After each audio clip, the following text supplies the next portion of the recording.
अब question number 4 में आ जाओ। एफ एक्स किसके इक्वल है? एक्स स्क्वायर के इक्वल है when x is less then 0। F x किसके इक्वल है? इसे हम पीस वाइज फंक्शन बोलते हैं। और एफ एक्स किसके इक्वल है? एक्स के इक्वल है when x lies between 0 to 1। और एफ एक्स किसके इक्वल है? 1/x के इक्वल है when x is greater than 1। इसका क्या मतलब है? 0 1, इसका ये मतलब समझो ऐसे 0 1 ले लिया। पहले क्या बोला है? Less then 0। इस लेस देन 0 के लिए एफ एक्स किसके इक्वल है?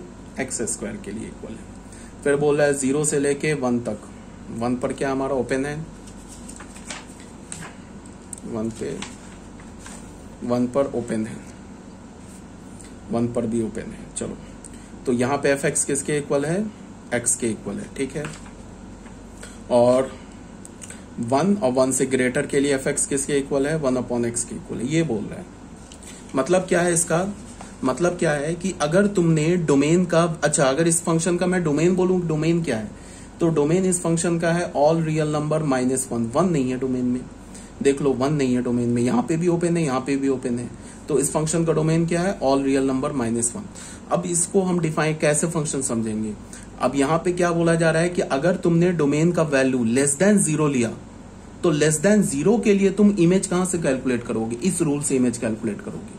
अगर तुमने एफ एक्स का वैल्यू, सॉरी एक्स का वैल्यू 0 से लेके 1 तक लिया, इंक्लूडिंग 0 एक्सक्लूडिंग 1, तो फिर तुम इन नंबर्स का रेंज कहां से कैलकुलेट करोगे? इमेज कहां से कैलकुलेट करोगे? वो यहां से कैलकुलेट करोगे। और अगर तुमने एफ एक्स का, एक्स का वैल्यू अगर तुमने ग्रेटर देन 1 लिया तो उसका तुम इमेज कहां से कैलकुलेट करोगे? इस रूल से कैलकुलेट करोगे। ये बोल रहा है। मतलब क्या है कि मान लो कि तुम्हें फाइंड आउट करना है एफ ऑफ -1, तो -1 क्या है? लेस देन 0 है। तो -1 का इमेज किस रूल से फाइंड आउट करोगे? इस रूल से। अगर तुम्हें एफ ऑफ 1/2 फाइंड आउट करना है तो 1/2 क्या है? 0 से 1 के बीच में, तो एफ ऑफ 1/2 इस रूल से फाइंड आउट करोगे। अगर तुम्हें एफ ऑफ 4 फाइंड आउट करना है तो एफ ऑफ 4 क्या है? ग्रेटर देन 1, तो इस रूल से फाइंड आउट करोगे। ये कह रहा है इसमें, ठीक है। तो क्या बोला? एफ ऑफ 1/2 निकालो। तो एफ ऑफ 1/2 क्या होगा? 1/2 इसके बीच में लाई कर रहा है ना, 0 से 1 के बीच में। तो एफ ऑफ 1/2 क्या होगा? 1/2, बिकॉज बोल रहा है ना f x is equal to x है when x lies between 0 and 1। तो एफ ऑफ 1/2 क्या होगा? 1/2। एफ ऑफ -2 क्या होगा? सबसे पहले देखो ये -2 है कहाँ? लेस देन 0 में है। तो -2 के लिए हमारा रूल क्या गिवन है? F x is equal to x square. तो एफ ऑफ -2 क्या होगा? 4 होगा। अब क्या बोला? F of 1। तो f of 1 is not defined, because f of 1 क्यों नहीं डिफाइंड है? Because 1 is not in the domain of the function. 1 जो है फंक्शन के डोमेन में नहीं है। अब क्या बोल रहा है कि एफ ऑफ √3 निकालो। तो एफ ऑफ √3 का अप्रॉक्स वैल्यू क्या होता है? 1.732। 1.732 क्या 1 से ग्रेटर है? तो उसके लिए क्या होगा? ये वाला रूल डिफाइंड होगा। ग्रेटर देन 1 के लिए तो ये defined f x is equal to 1/x। तो एफ ऑफ √3 क्या होगा? 1/√3। अब क्या बोला है? एफ ऑफ -√3 निकालो। अब -3 का रूट निकालो। तो -3 का तो रूट, तो ये तो इमेजिनरी होता है, ये तो रियल नंबर होता ही नहीं है। तो f of -√3 is again not defined, ठीक है। अब ये क्वेश्चन नंबर 5 में क्या बोल रहा है? If for non zero x, अगर हमारे किसी नॉन जीरो एक्स के लिए a f x plus b f of 1/x is equal to this where a is not equal to b, then find f x. चलो इस question को मैं कर देता हूं, इस क्वेश्चन को भी चलो मैं कर देता हूं। एफ एक्स किसके इक्वल है? If for non zero x a f x plus b f of 1/x किसके इक्वल है? 1/x minus 5, 1/x minus 5 where a is not equals to b।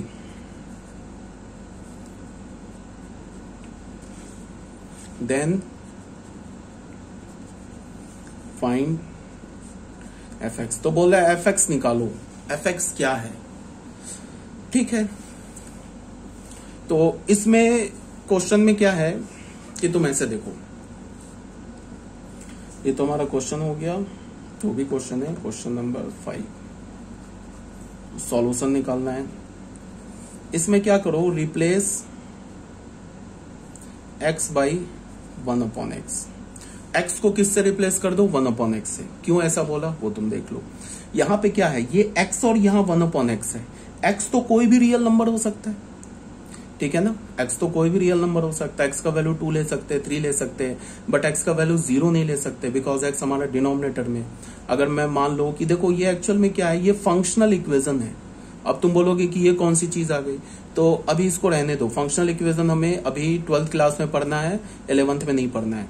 तो ये फंक्शनल इक्वेशन, एक f(x) फंक्शन है और एक f(1/x) फंक्शन है। ये दोनों फंक्शन एक इक्वेशन से जुड़ा हुआ है, तो इसको हम फंक्शनल इक्वेशन बोलते हैं। तो अभी टाइम बीइंग भूल जाओ, बस याद रखो कि 12th में पढ़ना है हमें फंक्शनल इक्वेशन, और भी बहुत नहीं पढ़ना है, बहुत ही थोड़ा सा पढ़ना है, ठीक है। तो 11th के लिए बस इसको मारो गोली कि क्या है ये, बट तुम ऐसे देखो कि हमें क्या चाहिए, f(x) चाहिए।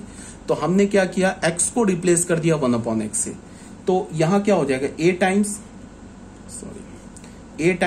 x को रिप्लेस किया 1/x से, तो यहां 1/x आ जाएगा प्लस b। इस x की जगह अगर तुम 1/x डालोगे तो क्या हो जाएगा, bf(x) आ जाएगा। इस x की जगह तुम 1/x डालोगे तो क्या हो जाएगा, x हो जाएगा -5। अब तुम ध्यान से देखो, अगर तुम f(1/x) को y मानते हो ना, और f(x) को x मानते हो, या इसको तुम y मानते हो, इसको z मानते हो, तो ये तुम देखो यहाँ ये क्या है, हमारा z है, ये y है। तो तुम ध्यान से देखो कि ये और ये इक्वेशन एक्चुअल ऐसे आ जाएगा ना, az plus by is equal to 1/x -5, और 1/x को हमने क्या मान लिया है, f(1/x) को y माना है, ठीक है। और ये क्या हो जाएगा, ay plus bz is equal to x -5, ठीक है। इसको तुम कांस्टेंट मान लो जो ब्रैकेट में लिखा है। तो ये एक्चुअल में a और b को भी कांस्टेंट मान लो। तो ये एक्चुअल में क्या हो गया, लीनियर इक्वेशन इन 2 वेरिएबल हो गया ना, लीनियर इक्वेशन इन 2 वेरिएबल। अब लीनियर इक्वेशन इन 2 वेरिएबल तो सॉल्व करना आता है हमें, कैसे सॉल्व करते हैं, तो सिंपल क्या करें कि हमें क्या चाहिए, f(x) चाहिए। तो हमें f(x) चाहिए, तो उसके लिए हमारे पास इक्वेशन क्या है, इक्वेशन क्या हमारे पास, a(f(x) plus b f(1/x) is equal to 1/x -5, और दूसरा इक्वेशन क्या आया है, a f(1/x) plus b f(x) is equal to x -5, ऐसे दे रखा है ना।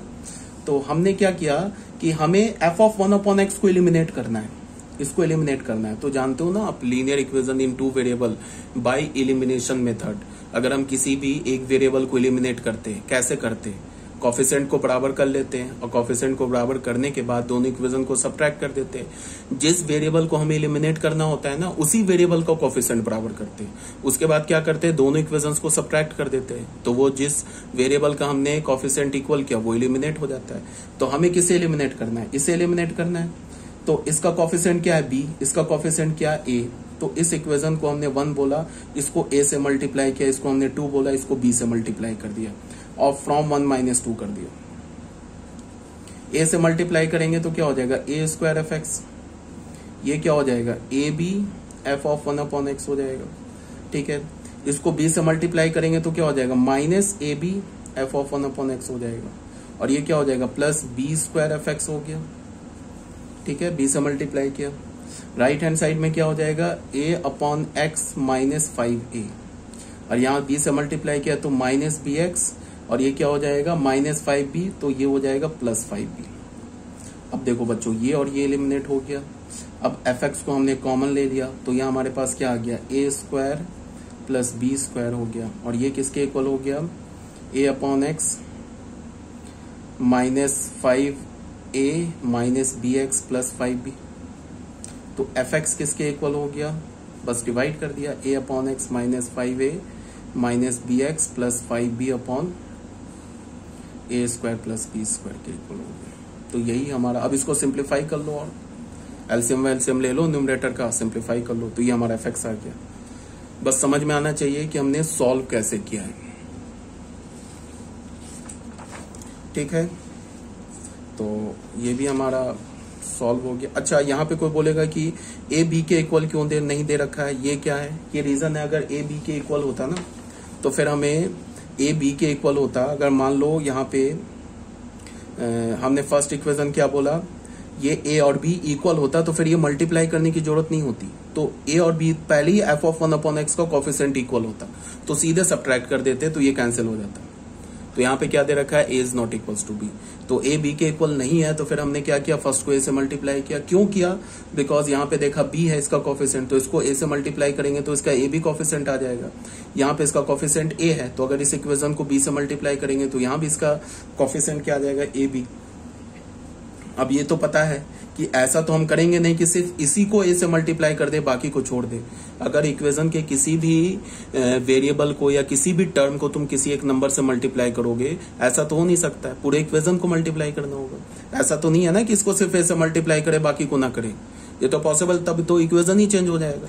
तो हमने पूरे इक्वेशन को ए से मल्टीप्लाई कर दिया, यहाँ क्या किया, पूरे इक्वेशन को बी से मल्टीप्लाई कर दिया, उसके बाद सब्ट्रैक्ट किया। तो अगर इसको हमने फर्स्ट इक्वेशन को ए से मल्टीप्लाई किया, सेकंड इक्वेशन को बी से मल्टीप्लाई किया, तो एफ ऑफ 1/x का कोफिशिएंट इक्वल आ गया, उसके बाद सब्ट्रैक्ट कर दिया, बस एफ ऑफ 1/x कैंसिल हो गया, एफ एक्स आ गया, एफ एक्स आ गया, तो हमने क्या कर लिया, उसको फाइंड आउट कर लिया। ठीक है, तो ये भी हो गया हमारा क्वेश्चन नंबर 5। अब आ जाओ बच्चों, domain of real function.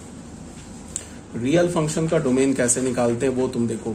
Domain of F x is the set of all those real number for which F x is meaningful. अगर मान लो कि किसी भी फंक्शन का हमें डोमेन निकालना है, ठीक है, कोई भी फंक्शन दे रखा है उसका डोमेन निकालना है। जनरली फंक्शन में क्या होता है कि उसका डोमेन गिवन नहीं होता है, जनरली 90% में डोमेन गिवन नहीं होता है, रेंज गिवन नहीं होता है, बट फंक्शन का क्या गिवन होता है, फॉर्मूला गिवन होता है। तो फॉर्मूला देखकर फंक्शन का हमें डोमेन निकालना होता है, रेंज निकालना होता है। तो डोमेन के लिए क्या है कि हमें उन सारे एक्स का सेट लिखना है डोमेन के लिए जिसके लिए वो फंक्शन डिफाइंड हो। अगर मैं बोलूं कोई फंक्शन का फॉर्मूला दे दूं और बोलूं कि find the domain of the function, तो इसका क्या मतलब है कि हमें उन सारे एक्स का सेट लिखना है जिसके लिए वो फंक्शन डिफाइंड हो। अगर फंक्शन 2, 3, 4 के लिए डिफाइंड हो रहा है तो हमने एक सेट बना लिया जिसका एलिमेंट हो गया 2, 3, 4, तो फंक्शन का डोमेन हो गया। अगर फंक्शन पूरे रियल नंबर के लिए डिफाइंड हो रहा है तो हमने एक सेट बना लिया ऑल रियल नंबर, वो फंक्शन का डोमेन हो गया। अगर फंक्शन पूरे रियल एक्सेप्ट 1 को छोड़ के डिफाइंड हो रहा है, 1 पर डिफाइंड नहीं हो रहा है, बाकी सारे रियल नंबर पे डिफाइंड हो रहा है, तो फिर फंक्शन का डोमेन क्या हो जाएगा, ऑल रियल नंबर एक्सेप्ट 1, तो क्या हो जाएगा R-1 सेट 1, ये डोमेन हो गया। तो डोमेन का मतलब क्या है कि we have to form the set of all those values of x for which function is defined, जिसके लिए फंक्शन डिफाइंड हो। तो कुछ वर्किंग रूल है, ये ऐसे ही लिख दिया मैंने, ये बस ऐसे ही, कोई जरूरत नहीं है, तो खुद ही याद होगा। मतलब डोमेन में क्या बोले, if the function f has been expressed as a set of ordered pair, ये तो ऑलरेडी बता चुका हूं, ठीक है, एक बार लिख लेना, कोई रटने मत लग जाना यार, मुझे बहुत डर लगता है यार, बच्चे जो होते हैं ना मैथ्स को भी रट जाते हैं, फिर बाद में जब वो जो दिमाग में जो जाता है ना वो आपस में टक्कर मारता है ना, स्पार्क करता है, तो फिर वो फ्रस्ट्रेट हो जाते हैं, पता नहीं क्या कर लिया। तो रटने मत ना यार, मैथ्स में कहीं रटना नहीं होता है। अभी ट्रिग्नोमेट्री स्टार्ट करेंगे 11th क्लास को बता रहा हूँ, उसमें बहुत सारे नए नए फॉर्मूलाज आएंगे, करीबन 50-60 फॉर्मूलाज आएंगे, एक भी फॉर्मूला रटना नहीं है, सिर्फ 2-3 को छोड़ के। मुश्किल से उस 50-60 फॉर्मूले में से 2-3 फॉर्मूला रटना है, बाकी सब याद हो जाता है। तो रटना नहीं, ये नहीं कि मैंने रेड पेन से लिख दिया इसका मतलब इंपॉर्टेंट है, इसको रट्टा मार गया, ऐसी कोई बात नहीं है, समझो। If the function f has been if the function have been expressed as a set of ordered pair, ये ऑलरेडी बताया जा चुका है। देन डोमेन क्या होता है, ऑर्डर्ड पेयर के हर एक ऑर्डर्ड पेयर के फर्स्ट एलिमेंट के सेट को डोमेन बोलते हैं, वही बात लिखा है, फालतू मैंने लिख दिया है। रेंज क्या बोलते हैं, set of second component of all the ordered pair. Range क्या होता है, हर एक ऑर्डर्ड पेयर के सेकंड एलिमेंट का सेट बना लो, वो रेंज हो जाएगा। हर एक ऑर्डर्ड पेयर के फर्स्ट एलिमेंट का सेट बना लो, वो डोमेन हो जाएगा, ठीक है। If a relation between x and fx, that is x and y, is in algebraic form, अगर कोई रिलेशन x और fx के बीच में दे रखा है एल्जेब्रिक फॉर्म में, जनरली एल्जेब्रिक फॉर्म में गिवन होता है ना, जैसे ये हमारे पास रिलेशन है, जैसे हमने क्या बोला, fx is equal to x square minus 1/x plus 1, तो ये fx y और इस x के बीच में ये एल्जेब्रिक फॉर्म में रिलेशन दे रखा है ना, तब डोमेन कैसे निकालते हैं वो बताया जा रहा है। यहां पे क्या बोल रहा है, if the relation between x and f x that is x and y is in algebraic form, then domain क्या होता है, set of all those real values of x for which y is real, that is y is defined. अगर हमारे पास formula given हो ना function का, तो हमें उन सारे x का सेट लिखना है जिसके लिए y रियल हो या y डिफाइंड हो। y अगर डिफाइंड होगा तभी तो रियल होगा, और रियल होगा तो डिफाइंड होगा। रेंज क्या है? The set of all the possible values of y के सारे पॉसिबल वैल्यूज को हम क्या बोलेंगे? रेंज बोलेंगे। या मैं क्या बोलूंगा कि set of all possible f image of the function, set of all possible f image of the function is called range. f image का मतलब क्या हो गया? डोमेन के हर एक एलिमेंट का जो इमेज होगा उस इमेज के सेट को हम क्या बोलेंगे? फंक्शन का रेंज बोलेंगे। तो ये सब बात आ रही है समझ में? ठीक है। तो नोट 1 में क्या है हमारा? कुछ नोट है जो तुम लोग जानते हो, ये भी मैंने फालतू लिखा है। Negative number should not occur under square root. Negative number जो होता है वो स्क्वायर रूट में नहीं आना चाहिए। ये तो ऑलरेडी पता है, बेसिक मैथमेटिक्स से ही पढ़ा रहा हूं तुम लोगों को, कि कभी भी स्क्वायर रूट हो गया, फोर्थ रूट हो गया, सिक्स रूट हो गया, इवन रूट में के अंदर निगेटिव रूट नहीं, निगेटिव नंबर नहीं आ सकता है। अगर मैं तुम्हें सिक्स रूट दे दूं, मैं बोलूं कि -2 का सिक्स रूट निकालो, तो -2 का सिक्स रूट रियल नंबर के केस में डिफाइन नहीं है। -2 का सिक्स रूट कॉम्प्लेक्स नंबर के केस में डिफाइन है, रियल नंबर के केस में डिफाइन नहीं है। Set of all possible values of y for which x is defined and in the domain. यहाँ पे एक इंपॉर्टेंट बात क्या है कि यहाँ पे डोमेन के लिए क्या बोला कि उन सारे x को देखो जिसके लिए y डिफाइंड हो। रेंज के लिए क्या होगा कि उन सारे y को देखो जिसके लिए x डिफाइंड हो। बट इतने से काम नहीं चलेगा, उन सारे y को देखो जिसके लिए x डिफाइंड हो, और वो जो x डिफाइंड हो रहा है ना, वो x फंक्शन के डोमेन में भी होना चाहिए। समझ रहे हो बात को? उन सारे y को देखो जिसके लिए x डिफाइंड हो, और वो x फंक्शन के डोमेन। मान लो कि x इज इक्वल टू 4 के लिए y डिफाइंड है, या फिर तुम ऐसे बोलो x इज इक्वल टू 4 के लिए y डिफाइंड है, but x is equal to 4 function के डोमेन में ही नहीं है, तो फिर x इज इक्वल टू 4 के लिए y का जो वैल्यू होगा ना वो रेंज में नहीं होगा। मान लो कि हमने ऐसे बोला कि अगर y का वैल्यू हमने अगर 4 लिया ना, तो x डिफाइंड है। ठीक है, y का वैल्यू अगर हमने 4 लिया तो x डिफाइंड है, बट वो x फंक्शन के डोमेन में नहीं है, तो फिर हम y is equal to 4 function के रेंज में नहीं ले सकते। समझ रहे हो बात को क्या बोल रहा हूं मैं? अगर बोलूं कि अगर किसी भी मान लो किसी y के लिए x डिफाइंड तो है, बहुत अच्छी बात है, x डिफाइंड मिल गया, बट वो x फंक्शन के डोमेन में ही नहीं है, तो ऑब्वियस ही बात है कि उस y के वैल्यू को हम फंक्शन के रेंज में नहीं ले सकते। तो डोमेन के लिए हमने क्या बोला कि उन सारे x को फाइंड आउट करो जिसके लिए y डिफाइंड हो, y रियल नंबर हो। रेंज के लिए क्या बोला कि उन सारे y को फाइंड आउट करो जिसके लिए x डिफाइंड हो और वो x फंक्शन के डोमेन में भी हो, ये बोला जा रहा है। ठीक है, अब ये क्या बोला? Negative number should not occur under square root sign. Negative number जो होगा वो स्क्वायर रूट में नहीं होगा, मतलब even root that is expression under the square root must be greater than equals to 0। जो expression even root fourth root के अंदर होगा वो या तो पॉजिटिव होगा या तो 0 होगा। सेकंड में क्या बोला? Denominator should never be 0। Denominator कभी भी 0 नहीं हो सकता। ठीक है, तो डिफाइंड ही नहीं होगा फंक्शन। अब यहाँ पे लॉग के लिए बता रहा हूँ। लॉग के लिए 11th क्लास के बच्चों अभी सुनो क्या है जो मैं बता रहा हूँ, इसको याद रखो या रट्टा मार जाओ या याद रखो। इसको अभी हम लोग आगे पढ़ेंगे ना जब लॉग, तो लॉग जब हम आगे पढ़ेंगे तो उसमें ये क्लियर हो जाएगा, ये आपको फिर याद करने की जरूरत नहीं पड़ेगी। 12th के बच्चे जान रहे हैं मैं क्या बोल रहा हूँ। लॉग के लिए क्या है? Log a upon b।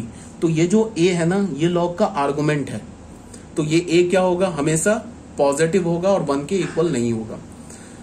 a is always greater than 0, sorry 1 के तो इक्वल हो सकता है। a is always greater than 0। a क्या होगा? हमेशा क्या होगा? पॉजिटिव नंबर होगा। और ये जो b है ना, जिसको हम लॉग का बेस बोलते हैं, ये हमेशा क्या होता है? पॉजिटिव होता है, बट ये 1 के इक्वल नहीं होता है। एक बार फिर से, a हमारा क्या आर्गुमेंट है? आर्गुमेंट हमेशा पॉजिटिव होगा, और जो बेस है ना ये भी पॉजिटिव होगा, बट पॉजिटिव में 1 नहीं होगा। इसको याद रखो। ये तो ठीक है, 11th के लिए बता रहा हूं। a जो है हमारा सारे a is only greater than 0 and b is greater than 0 and b is not equals to 1। तो इस बात को ध्यान में रख के कुछ हम लोग सिंपल फंक्शन का डोमेन और रेंज निकाल लेते हैं। यहाँ पे क्या बोल रहा है? Express the function f n से n में डिफाइंड है। डिफाइंड हमने कैसे किया? fx is equal to 2x plus 3 as a set of ordered pair. हमने फंक्शन को डिफाइन करना है, नेचुरल नंबर से नेचुरल नंबर में है। फंक्शन का फॉर्मूला क्या दे रखा है, 2x+3 as a set of order pair and find the range of f, और फंक्शन का रेंज निकालो। तो बिल्कुल इजी क्वेश्चन है। तो रेंज क्या होगा, रेंज को हम रेंज ऑफ एफ को क्या लिखते हैं, एफ ऑफ एन, पूरे डोमेन को अंदर लिख दिया। तो ये रेंज को ऐसे ही लिखते हैं, एफ ऑफ एन, यहाँ पे डोमेन लिख दिया।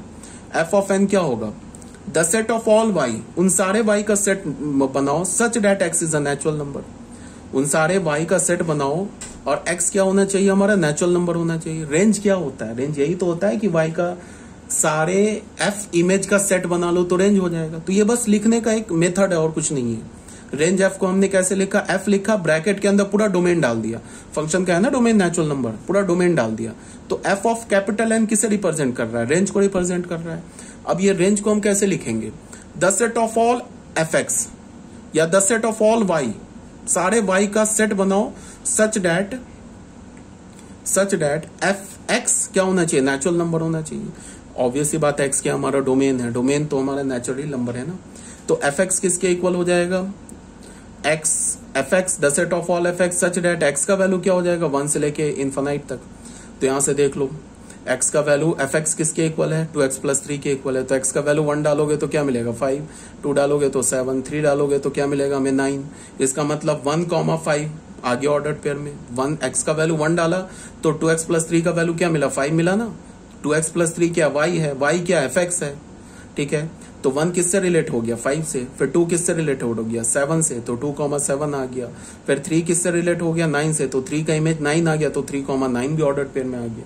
इसी तरह से एक जनरल ऑर्डर पेयर क्या आ जाएगा, x, 2x+3, मतलब कि x का डोमेन, x यहाँ पे नेचुरल नंबर डालते जाओ, उसके क्रॉसपॉन्डिंग यहाँ से तुम उसका इमेज निकालते जाओ। तो ये हो गया हमारा फंक्शन। अब डोमेन की बात करेंगे तो डोमेन तो ऑब्वियस ही बात है, यहाँ पे गिवन ही है नेचुरल नंबर, तो डोमेन तो ऐसा सच कुछ निकालना है नहीं। Domain is the set of natural number. Core domain की बात करेंगे तो कोर डोमेन भी गिवन है नेचुरल नंबर, ठीक है। अब अगर रेंज की बात करेंगे तो रेंज क्या आ रहा है, 5 आ रहा है, 7 आ रहा है, 9 आ रहा है, 11 आ रहा है। 11 के बाद क्या आ जाएगा, 2 नंबर छोड़ के आ रहा है। स्टार्ट कहां से हो रहा है 5 से, 5 + 2 7 हो गया, 7 + 2 9 हो गया, 9 + 2 11 हो गया, 11 + 2 13 हो गया। तो ये रेंज आ गया 5, 7, 9, 11, 13, 15, 17 एंड सो ऑन, ये रेंज हो गया। अब बच्चों आ जाओ क्वेश्चन नंबर 2 में। क्वेश्चन नंबर 2 में क्या बोला है, find the domain of each of the following real function, real valued function. Domain निकालना है, फिर वही डोमेन की बात हो गई। अच्छा, यहाँ पे कई सारे 6 दे रखे फंक्शन, इसका डोमेन निकालना है। तो फंक्शन हमारे पास क्या गिवन है, 1/x+2। तो सिंपल सी बात है, ये फंक्शन सिर्फ x = -2 के लिए डिफाइन नहीं है। अगर तुमने x का वैल्यू -2 डाला ना तो डिनोमिनेटर 0 हो जाएगा। -2 छोड़कर तुम कोई भी रियल नंबर डालो, fx का वैल्यू मिल जाएगा, मतलब y का वैल्यू मिल जाएगा। अगर -2x का वैल्यू डालते हैं ना तो डिनोमिनेटर 0 हो जाएगा। तो ऑब्वियस सी बात है, डोमेन क्या हो जाएगा इस फंक्शन का, ऑल रियल नंबर एक्सेप्ट -2।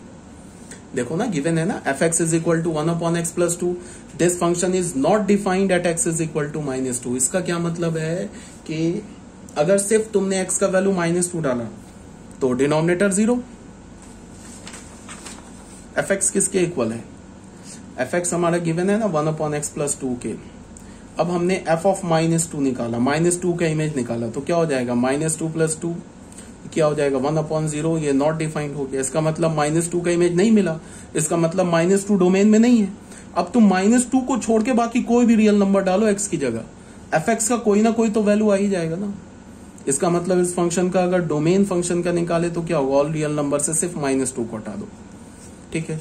यही बात को यहां बोला जा रहा है, clearly fx assume real values for all real values of x, clearly fx assume real value for all real values of x except for the value of x satisfying x+2 = थोड़ा ज्यादा लंबा लिख दिया है। ये क्या बोल रहा है कि fx जो है assume कर रहा है सारे real values except for the value of x, उस x को छोड़ के जहां पे x+2 0 हो रहा है, डेट इज x = -2 हो रहा है। तो hence for fx = y to be defined, fx को y को डिफाइंड होने के लिए डिनोमिनेटर को 0 नहीं होना होगा, इसका मतलब x+2 को 0 नहीं होना होगा, इसका मतलब x को -2 नहीं होना होगा। तो डोमेन क्या हो जाएगा, ऑल रियल नंबर एक्सेप्ट -2, ठीक है। अब ये देख के फंक्शन क्या गिवन है, x minus 1 upon x minus 3। अब समझ गए होगे, न्यूमरेटर 0 हो सकता है, न्यूमरेटर अगर 0 हो गया तो कोई प्रॉब्लम नहीं है, बट डिनोमिनेटर 0 नहीं हो सकता है। तो इसको देख के तुम बता दोगे ऑल रियल नंबर एक्सेप्ट 3 को छोड़ के बाकी कोई भी रियल नंबर ले लो, fx डिफाइंड है, ठीक है। अब ये भी वही बात हो गई। यहां पे क्या होगा, थर्ड में क्या हमारे पास, थर्ड में फंक्शन क्या है, थर्ड में हमारे पास फंक्शन क्या गिवन है, fx is equal to 2x minus 3 upon x square minus 3x plus 2, यही गिवन है ना। तो यहां पे पहले हमने क्या किया कि जो डिनोमिनेटर है उसको 0 किया और देखा कि किस x के लिए डिनोमिनेटर 0 हो रहा है। मान लो यहां से हमें अल्फा बीटा मिल गया, अल्फा बीटा के लिए डिनोमिनेटर 0 हो रहा है, तो हमें क्या करना है, पूरे रियल नंबर से अल्फा बीटा को हटा देना है, तो फंक्शन का डोमेन आ गया। तो इसके लिए हम लोग क्या करेंगे, x square minus 2x minus x plus 2 बराबर 0। तो यहां से हमें क्या मिल गया, x माइनस 2 x माइनस 1, तो x का वैल्यू क्या हो गया 1,2। तो ऑल रियल नंबर से 1,2 हटा दिया, फंक्शन का डोमेन आ गया, यही हो गया डोमेन ऑफ द फंक्शन। समझ रहे हो बात को। पहले हमने क्या किया, डिनोमिनेटर को 0 किया, देखा कि डिनोमिनेटर किस x के लिए 0 हो रहा है, तो डिनोमिनेटर हमें क्या मिला 1 और 2 के लिए 0 हो रहा है, तो पूरे रियल नंबर से 1 2 को हटा दिया, तो फंक्शन का डोमेन आ गया। यही किया हमने। ये 0 नहीं होना चाहिए, नहीं होना चाहिए, तो x का वैल्यू 1 2 नहीं होना चाहिए, तो ऑल रियल नंबर माइनस 1 2 हटा दिया। वही कहानी यहाँ पे भी है, न्यूमरेटर को तो देखो ही नहीं, न्यूमरेटर 0 हो सकता है। डिनोमिनेटर को हमने 0 करने की कोशिश की, तो हमें क्या दिख रहा है कि जो इसका डिनोमिनेटर है ना, इसका जो डिस्क्रिमिनेंट है वो लेस देन 0 है। अब ध्यान से देखो, ये जो हमारा डिनोमिनेटर है ना, इसका डिस्क्रिमिनेंट लेस देन 0 है और कोफिशिएंट ऑफ एक्स स्क्वायर 7 है विच इज पॉजिटिव। तो मैंने क्या बोला था, मैंने ये बोला था कि अगर किसी भी क्वाड्रेटिक इक्वेशन का या क्वाड्रेटिक एक्सप्रेशन का d लेस देन 0 हो और कोफिशिएंट ऑफ एक्स स्क्वायर अगर पॉजिटिव हो, तो वो क्वाड्रेटिक एक्सप्रेशन पूरे रियल नंबर के लिए पॉजिटिव वैल्यू देगा, कभी भी 0 भी नहीं होगा। अगर किसी क्वाड्रेटिक एक्सप्रेशन का डिस्क्रिमिनेंट लेस देन 0 हो, coefficient of x square negative हो, तो वो क्वाड्रेटिक एक्सप्रेशन पूरे रियल नंबर के लिए क्या देगा, नेगेटिव वैल्यू देगा, 0 नहीं होगा। ये बताया जा चुका है तुम लोग को बेसिक मैथमेटिक्स के लिए, 11th क्लास को बोल रहा हूँ, 12th क्लास का तो अभी फंक्शन चल ही नहीं रहा है। fx हमारे पास क्या है, ax square plus bx plus c है हमारे पास। अगर d लेस देन 0 हो एंड a ग्रेटर देन 0 तो ये क्या इंप्लाई करता है, fx सिर्फ पॉजिटिव होगा for all x belongs to r। कोई भी x यहाँ पे डालो, fx का वैल्यू पॉजिटिव होगा। एग्जाम्पल ले लेते हैं, x square plus x plus 1 ले लिया हमने, इसका d निकालेंगे तो क्या होगा 1 माइनस 4 माइनस 3 लेस देन 0 और कोफिशिएंट ऑफ एक्स स्क्वायर क्या 1।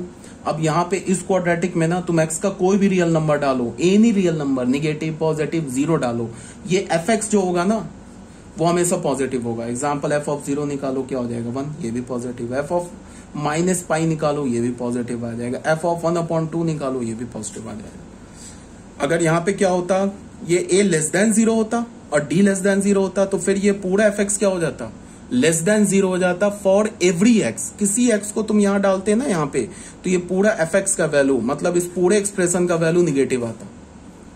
ठीक है, ये ऑलरेडी बताया जा चुका है। तो इस केस में क्या हो रहा है कि d लेस देन 0 है, coefficient of x square positive है। इसका क्या मतलब है कि डिनोमिनेटर जो होगा सारे x के लिए पॉजिटिव वैल्यू देगा, सारे x के लिए पॉजिटिव वैल्यू देगा, इक्वल तो होगा नहीं 0।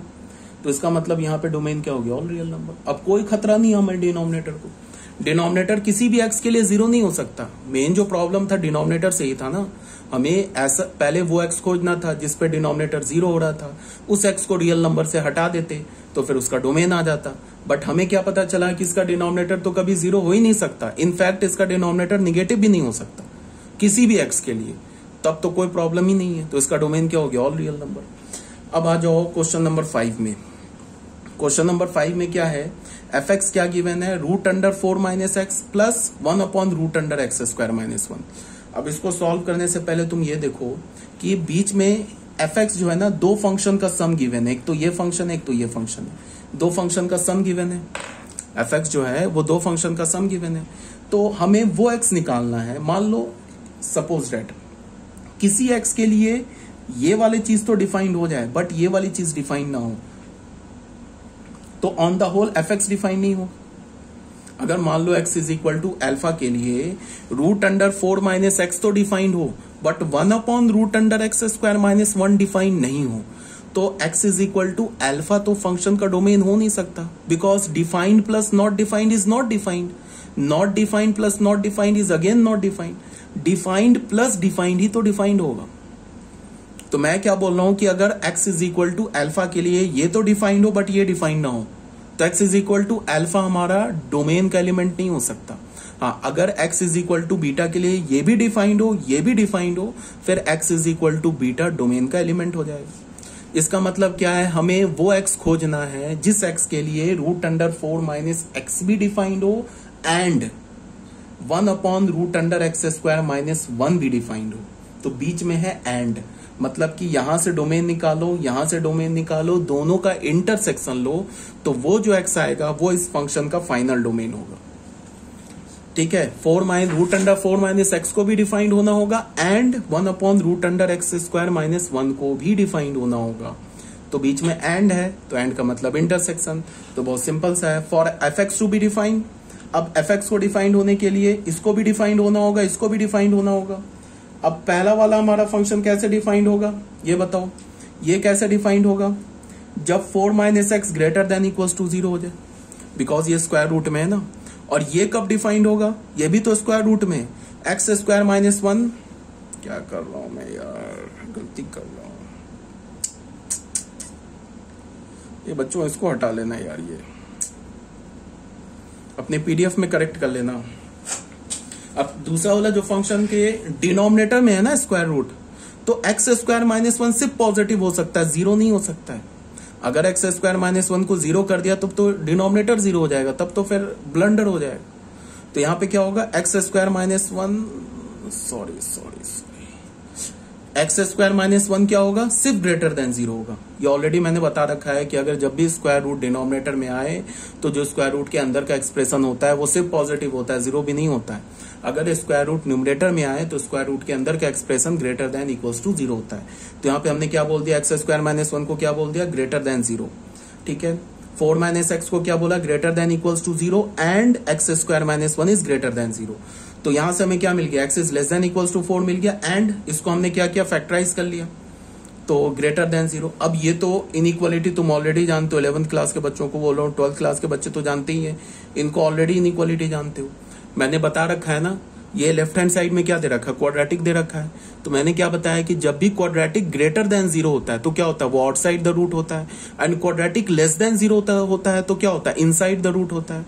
और क्वाड्रेटिक को अगर तुम इक्वल्स टू 0 कहां होता है, ऑन द रूट होता है। ये ऑलरेडी बताया जा चुका है। तो इसका मतलब क्या होगा कि यहां से एक्स का वैल्यू निकालो, यहां से एक्स का वैल्यू निकालो, दोनों का इंटरसेक्शन ले लो।